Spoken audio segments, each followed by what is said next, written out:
Bismillahirrahmanirrahim. Assalamualaikum warahmatullahi wabarakatuh. Alhamdulillahilladzi arsala rasulahu bil huda wa dinil haqq liyudhhirahu 'ala ad-dini kullihi wa kafaa billahi shahida. Asyhadu an la ilaha illallah wahdahu la syarika lahu wa asyhadu anna sayyidana Muhammadan 'abduhu wa rasuluhu la nabiyya ba'dah. Allahumma shalli wa sallim ala sayyidina wa maulana Muhammadin wa ala alihi wa sahbihi rasulillahi ajma'in. Assalamu alayka ya Rasulullah. Assalamu alayka ya Habibullah. Sahabat al-hafizah dirahmati Allah Subhanahu wa ta'ala. Di kesempatan yang mulia ini kita akan kembali melanjutkan pembahasan kitab jilid pertama karya Imam besar Imam Asy-Syafi'i radhiyallahu anhu.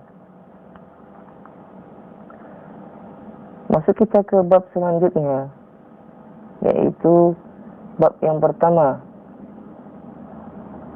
tentang isi daripada kitab jilid pertama ini, yaitu berkaitan dengan thaharah. Bismillahirrahmanirrahim.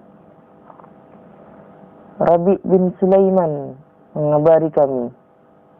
Dia berkata, Syafi'i rahimahullah mengabari kami. Dia berkata, Allah Subhanahu wa ta'ala berfirman, wahai orang-orang yang beriman, apabila kalian hendak mengerjakan salat, maka basuhlah muka kalian dan tangan kalian sampai dengan siku, dan sapulah kepala kalian dan kaki kalian sampai dengan kedua mata kaki. Quran Surat Al-Ma'idah ayat ke-6. Imam Syafi'i berkata, sudahlah jelas bagi orang yang menjadi objek ayat ini bahwa basuhan mereka adalah menggunakan air. Kemudian Allah menjelaskan di dalam ayat ini bahwa basuhan memang menggunakan air. Adalah masuk akal bagi orang yang menjadi objek ayat ini bahwa air adalah ciptaan Allah Subhanahu wa ta'ala, yang sama sekali bukan ciptaan manusia. Allah menyebut air secara umum, sehingga ia mencakup air hujan, air sungai, air sumur, air genangan di gunung atau kilat, dan air laut. Baik tawar maupun asin dari semua jenis air tersebut adalah sama, bahwa air itu dapat menyucikan orang berwudu atau mandi. Makna zahir ayat ini menunjukkan bahwa semua air yang suci adalah air laut dan lainnya. Mengenai hal ini diriwayatkan sebuah hadis dari Nabi Sallallahu Alaihi Wasallam yang selaras dengan makna zahir ayat ini. Tapi dalam sanad hadis itu ada orang yang tidak saya kenal. Imam Syafi'i berkata, Malik mengabari kami dari Safwan bin Salim, dari Sa'id bin Salmah, seorang laki-laki dari keluarga Ibnul Azraq, bahwa Mughirah bin Abi Burdah yang berasal dari Bani Abdud Dar mengabarinya bahwa dia mendengar Abu Hurairah radhiyallahu anhu berkata, seorang laki-laki bertanya kepada Nabi sallallahu alaihi wasallam. Dia berkata, wahai Rasulullah, sesungguhnya kami mengarungi lautan dan kami hanya membawa sedikit air, sehingga kalau kami berwudu menggunakan air itu, kami pasti akan kehausan. Apakah kami boleh berwudu menggunakan air laut? Rasulullah menjawab, huwa tahuru ma'uhul hillu maitatuhu. Laut itu suci airnya, halal bangkainya. Imam Syafi'i berkata, Ibrahim bin Muhammad mengabari kami dari Abdul Aziz bin Umar, dari Sa'ud bin Sauban, dari Abu Hindi Al-Farasi, Dari Abu Hurairah radhiyallahu an, Nabi sallallahu alaihi wasallam beliau bersabda, siapa saja yang tidak disucikan oleh laut, maka ia tidak disucikan oleh Allah. Imam Syafi'i berkata, setiap jenis air adalah suci selama ia belum tercampur dengan najis, dan ia tidak suci kecuali ada padanya najis atau pada tanah. Adalah sama setiap jenis air itu, baik berupa air embun maupun salju yang dilelehkan, air yang dipanaskan maupun air tidak dipanaskan, karena air memiliki kesucian dan api tidak menajiskan air. Imam Syafi'i berkata, Ibrahim bin Muhammad mengabari kami dari Zaid bin Aslam dari ayahnya bahwa suatu ketika ada air yang dipanaskan untuk Umar bin Khattab radhiyallahu anhu. Maka dia pun mandi dan berwudu menggunakan air itu. Imam Syafi'i berkata, saya tidak menyatakan makruh air musyammas kecuali hanya dari segi medis.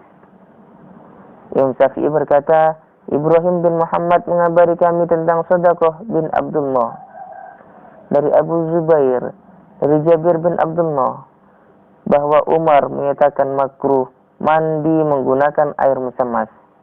Ia menyatakan bahwa itu akan menyebabkan penyakit sopak. Imam Syafi'i berkata, air tetap suci dan tidak bernajis, kecuali dengan adanya najis yang mencampurinya. Matahari dan api, keduanya bukanlah najis.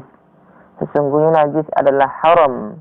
Adapun air hasil perasan manusia, seperti air mawar atau lainnya, maka itu tidaklah suci. Begitu pula air dari tubuh bernyawa tidak suci, karena ia tidak dapat disebut air. Air ini biasanya air mawar, air pohon anu, air sari anu, dan tubuh anu.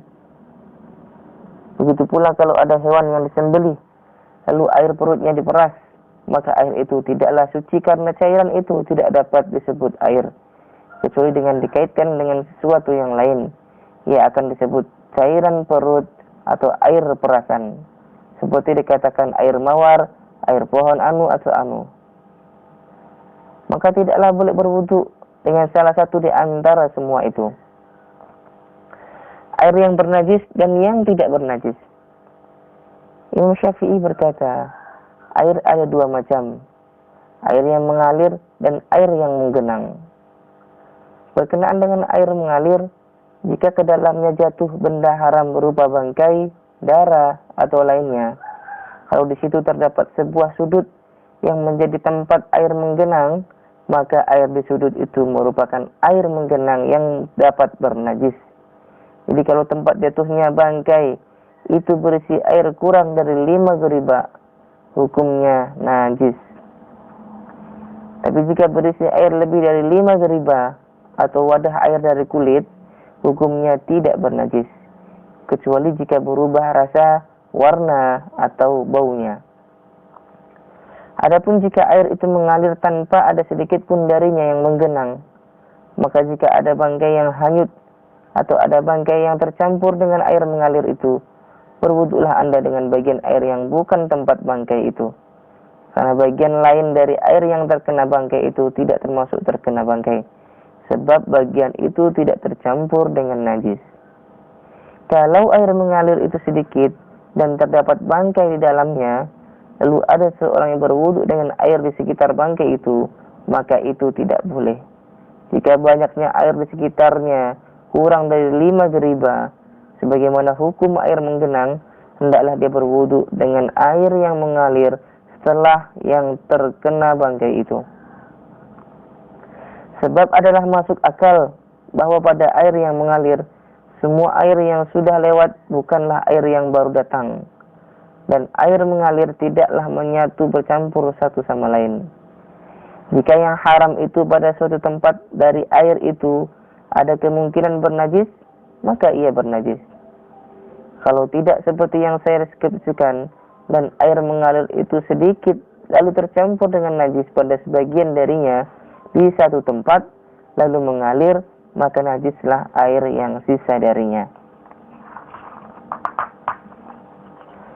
Jika keduanya berkumpul bersama, maka keduanya ada kemungkinan bernajis. Tetapi seperti yang sudah saya deskripsikan, bahwa segala sesuatu yang datang darinya bukanlah sesuatu yang sudah lewat dan tidak bercampur dengan yang sudah lewat. Berkenaan dengan hal ini, air yang menggenang berbeda dengan air tadi, air mengalir yang bernajis atau penajis. Karena ia semuanya bercampur, lalu ia menggenang, sehingga semua yang masuk ke dalamnya bercampur dengan yang sudah ada sebelumnya dan tidak terpisah.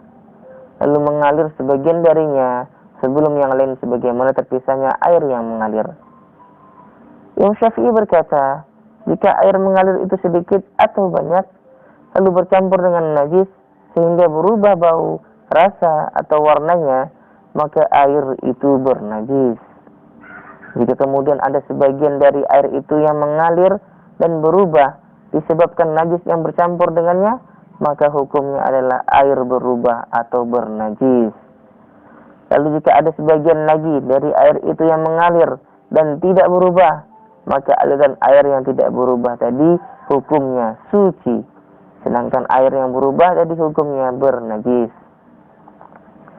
Jika pada air mengalir terdapat cekungan, lalu ada air yang menggenang di cekungan itu, dan cekungan itu jauh dari aliran air utama dengan air yang menggenang, lalu ia membawa najis dan bercampur dengan benda haram, maka ia adalah bernajis, karena ia merupakan air yang menggenang. Begitu juga jika ada air mengalir yang memasukinya. Air menggenang itu, jika air yang masuk itu tidak menjadikannya banyak, sehingga menjadikan banyak semuanya 5 geribah, dan ia tidak mengalir dengan yang air yang masuk itu. Kalau pada aliran air yang mengalir itu terdapat cekungan, lalu jatuh ke dalamnya benda haram, dan air mengalir dengan benda itu sehingga semuanya mengalir, maka ia tidak bernajis, kecuali hanya dengan benda yang menajiskan air mengalir. Jika air yang mengalir itu menjadi air menggenang di suatu tempat genangan, maka ia menjadi air menggenang. Ia menjadi bernajis disebabkan semua hal yang membuat air menggenang bernajis. Air menggenang. Imam Syafi'i berkata, air yang menggenang ada 2 macam. Yang pertama, air yang tidak menjadi bernajis karena suatu benda haram yang mencampurinya, kecuali jika warna atau aroma atau rasa benda haram itu ada pada air tersebut.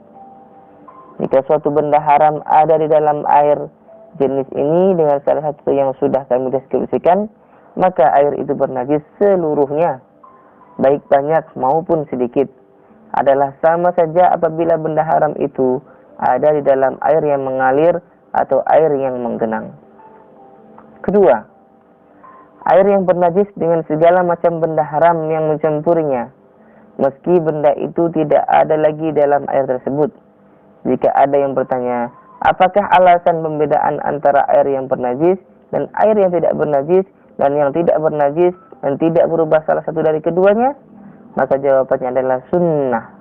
Perawi yang siqah telah mengabari kita dari Walid bin Kasir, dari Muhammad bin Ubad bin Ja'far, dari Abdullah bin Umar, dari ayahnya, dari Nabi sallallahu alaihi wasallam bersabda, "Idza kana al-ma'u kullataini lam yahmil najasan khabasan." Jika air 2 kullah, maka ia tidak membawa najis atau kotoran. Muslim mengabari kami dari Ibnu Jurayj dengan sanad yang aku tidak ingat, bahwa Rasulullah sallallahu alaihi wasallam bersabda, jika air 2 kullah, maka ia tidak membawa najis. Nabi sallallahu alaihi wasallam bersabda dalam hadis lain dengan kullah hajar. Ibnu Jurayj berkata, aku telah melihat kullah hajar. Satu kullah memuat 2 geribah atau 2 geribah lebih sedikit. Imam Syafi'i berkata, Muslim berpendapat bahwa itu kurang dari setengah geribah dan setengah geribah. Maka dia berkata, 5 geribah itu lebih banyak daripada yang memuat 2 kullah. Bisa jadi 2 kullah lebih sedikit dari 5 geribah. Dalam sabda Rasulullah sallallahu alaihi wasallam, jika air 2 kullah, maka ia tidak membawa najis. Terdapat dalil bahwa air yang kurang dari 2 kullah dapat membawa najis. Imam Syafi'i berkata, Maka yang lebih hati-hati atau ihtiyat adalah 1 kullah. Itu sama dengan 2,5 geriba. Jika air sebanyak 5 geriba, maka ia tidak dapat membawa najis, baik mengalir maupun tidak mengalir. Geriba Hijaz berukuran besar, maka tidaklah air yang tidak membawa najis, kecuali dengan geriba besar. Jika air kurang dari 5 geriba, lalu bercampur dengan bangkai, maka ia pun bernajis, dan bernajis pula wadah air itu, sehingga ia harus dituang. Wadah itu tidak suci sampai dicuci. Kalau air kurang dari 5 geriba, kemudian air itu tercampur dengan najis yang tidak menetap padanya, maka najis itu sudah menajiskan air tersebut. Jika air itu dituangkan padanya, air lain sampai membuat air itu dan air yang dituang itu sebanyak 5 geriba atau lebih, maka air itu suci. Begitu juga jika air itu dituang ke air lain yang lebih sedikit atau lebih banyak dari air itu, sehingga membuatnya dan air yang ia tuangkan padanya menjadi sebanyak lebih dari 5 geriba, maka kedua air itu tidak dapat menajiskan satu sama lain. Jika keduanya menjadi sebanyak 5 geriba, maka kedua air itu suci. Jika kemudian kedua air itu dipisahkan lagi, maka keduanya tidak menjadi bernajis setelah sebelumnya menjadi suci, kecuali jika ada najis yang mengenai kedua air itu. Jika ada bangkai yang jatuh ke dalam sumur atau lainnya, kemudian bangkai itu dikeluarkan menggunakan ember atau alat lainnya, kemudian bangkai itu harus dibuang berikut air yang diangkat bersama bangkai itu, karena air itu kurang dari 5 geriba dan terpisah dari air lain yang ada dalam sumur. Saya lebih suka kalau ember itu kemudian dicuci. Kalau ember itu tidak dicuci, lalu dimasukkan ke dalam air banyak, maka air banyak itu sudah menyucikannya, dan ia tidak menajiskan air banyak itu. Imam Syafi'i berkata, semua benda haram adalah sama. Jika ia jatuh ke dalam air yang kurang dari 5 geriba, maka ia menajiskan air itu. Kalau ada ikan mati atau belalang mati yang jatuh ke dalam air sedikit, maka kedua jenis bangkai itu tidak membuat air itu bernajis, karena kedua binatang itu halal bangkainya. Demikian pula halnya semua hewan bernyawa yang hidup di dalam air dan hewan bernyawa yang tidak hidup di dalam air. Apabila jatuh ke dalam air yang dapat bernajis karena bangkai, maka bangkai itu menajiskan air tersebut. Jika bangkai itu adalah hewan dengan darah yang mengalir, adapun jika bangkai itu adalah hewan dengan darah yang tidak mengalir seperti lalat, kumbang kecil, dan yang serupa itu, maka ada 2 pendapat. Pendapat pertama, apapun yang mati di dalam air, baik sedikit maupun banyak, tidaklah menajiskan air itu. Orang yang berpendapat seperti bagaimana mungkin engkau yakin bahwa ia tidak menajiskan? Maka jawabannya adalah, bangkai itu tidak mengubah kondisi air sedikit pun, dan ia juga tidak mengandung darah. Jika ada orang yang berkata, adakah dalil atas apa yang engkau diskusikan itu? Maka jawabannya ya. Sesungguhnya Rasulullah SAW memerintahkan agar lalat yang jatuh ke air untuk dicelupkan ke dalamnya. Sebagaimana pula halnya pada makanan. Padahal lalat itu bisa mati akibat dibenamkan. Rasulullah tentu tidak akan memerintahkan lalat untuk dibenamkan ke dalam air dan makanan jika lalat menajiskannya dan mati di dalamnya. Sebab itu merupakan kesengajaan untuk merusak makanan dan air tersebut. Pendapat kedua, jika ia mati pada apa yang ia najiskan, maka ia menajiskan, karena ia adalah haram. Rasulullah bisa jadi memerintahkan pembenaman lalat itu disebabkan adanya penyakit padanya, dan karena biasanya lalat itu tidak mati saat dibenamkan. Saya lebih menyukai pendapat bahwa semua yang diharam dimakan lalu jatuh ke dalam air lalu tidak mati hingga dapat dikeluarkan darinya, maka sesuatu itu tidak menajiskannya. Tapi jika sesuatu itu mati di dalamnya, maka sesuatu itu menajiskannya. Hal ini seperti kumbang kecil, kumbang, lalat, binjal, kutu, dan yang semacamnya itu. Imam Syafi'i berkata, kotoran burung semuanya, baik yang dagingnya dimakan maupun yang dagingnya tidak dimakan, jika bercampur dengan air, maka ia menajiskannya, karena kotoran itu basah dengan basahnya air. Rabi berkata, keringat orang Nasrani, orang junub, dan orang haid semuanya suci. Begitu pula keringat orang Majusi dan keringat semua hewan tunggangan adalah suci. Air sisa hewan tunggangan dan binatang buas semuanya suci, kecuali anjing dan babi. Habib berkata, dan itu adalah ucapan Imam Syafi'i, jika seorang meletakkan air, lalu ia mengerjakan sunnah dengan bersiwak, dan ia membenamkan siwak itu ke dalam air, lalu dia mengeluarkannya, dia boleh berwudu menggunakan air itu. Karena sebagian besar yang ada di siwak itu adalah liurnya. Kalau dia meludah, buang dahak atau ingus di air, maka itu tidak menajiskannya. Hewan tunggangan yang minum di air lalu liurnya bercampur dengan air itu, maka itu tidak menajiskannya air tersebut, kecuali anjing atau babi. Dia berkata, begitu juga dengan keringat, lalu keringat yang jatuh ke dalam air, maka itu tidak menajiskannya, karena keringat manusia dan hewan tunggangan tidak najis. Adalah sama saja dari posisi manapun keringat itu keluar, baik dari bawah bahunya atau lainnya. Jika sesuatu yang haram ada di air, meski air itu banyak, maka air itu tidak suci selamanya dengan diambilnya sedikit dari sesuatu itu. Dan juga walaupun banyak, sampai sesuatu yang haram itu tidak ada lagi, tanpa ada sedikit pun darinya yang menetap di dalam air itu, jika sesuatu yang haram itu sudah tidak ada di dalamnya, maka air itu suci. Itu dilakukan dengan dituangkan air lain ke dalamnya, atau ia berupa mata air yang kemudian mengeluarkan air sehingga ia menjadi banyak dan tidak ada lagi sesuatu yang haram itu. Kalau seperti itu, maka air itu suci walaupun tidak ada sesuatu pun yang dipindahkan darinya. Imam Syafi'i berkata, jika suatu bejana bernajis dan di dalamnya terdapat air sedikit, atau wadah itu berupa tanah, atau sumur yang memiliki bangunan yang di dalamnya terdapat air banyak, lalu ada benda haram yang bercampur dengannya, dan benda itu ada di dalamnya, kemudian dituangkan air lain ke dalamnya, sehingga benda haram itu menjadi tidak ada di dalamnya, tapi air itu sedikit, maka ia bernajis. Tapi kalau dituangkan kepadanya air lain, sehingga air itu menjadi tidak bernajis seperti air itu, dan di dalamnya tidak ada sesuatu yang haram itu, maka air itu suci, sebagaimana bejana dan tanah yang menjadi wadah air itu suci, karena keduanya menjadi najis disebabkan kenajisan air. Jika hukum air menjadi suci, maka seperti itu pula lah hukum semua yang disentuh oleh air itu. Tidak boleh ia mengubah hukum air, sebagaimana tidak boleh pula ia mengubah hukumnya. Karena ia mengikuti hukum air, ia suci dengan kesuciannya, dan ia bernajis dengan kenajisannya.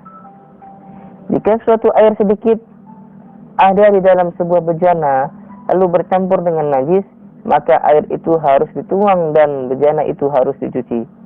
Saya suka kalau bejana itu dicuci 3 kali. Tapi kalau bejana itu dicuci 1 kali, maka itu sudah membuatnya suci. Ini berkenaan dengan segala sesuatu yang bercampur dengannya. Kecuali jika ada anjing atau babi yang minum darinya, maka cucian tadi tidak menjadikannya suci, melainkan harus disuci 7 kali. Ketika cucian terhadapnya dilakukan 7 kali, maka yang pertama atau yang terakhir harus menggunakan debu, karena ia tidak dapat menjadi suci kecuali dengan hanya debu. Kalau itu terjadi di laut yang tidak ada debu di situ, maka cuciannya menggunakan sesuatu yang menjadi pengganti debu dalam pembersihannya, seperti menggunakan ashnan atau sabun, nahloh atau bubuk, atau yang serupa itu. Berkenaan dengan hal ini, terdapat 2 pendapat. Pendapat pertama, bejana tidak dapat menjadi suci kecuali hanya dengan debu. Pendapat kedua, bejana itu menjadi suci dengan sesuatu yang menjadi pengganti debu dan lebih bersih darinya, seperti yang sudah saya deskripsikan, sebagaimana dijelaskan dalam pembahasan mengenai istinja.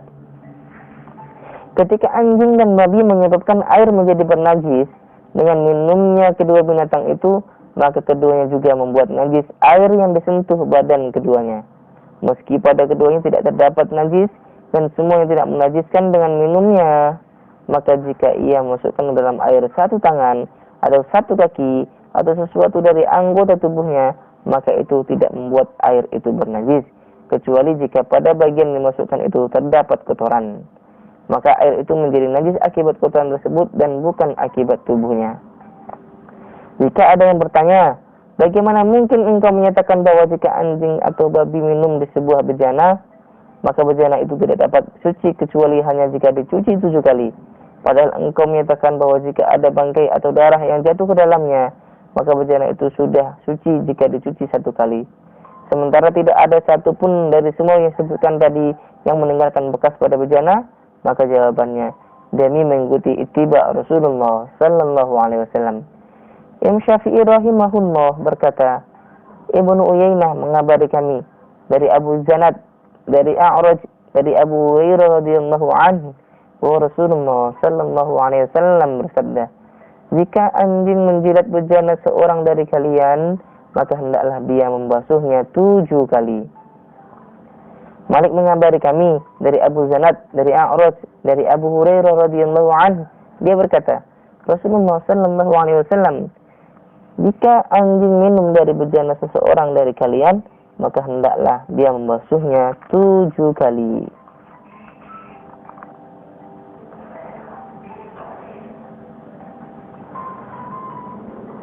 Alhamdulillahirabbil alamin. Untuk kesempatan kali ini kita cukupkan sekian. Semoga tetap bermanfaat bagi kita semuanya. Amin ya rabbal alamin. Dan insyaallah akan kita sambung di pertemuan selanjutnya. Wabillahi taufiq wal hidayah. Wassalamualaikum warahmatullahi wabarakatuh.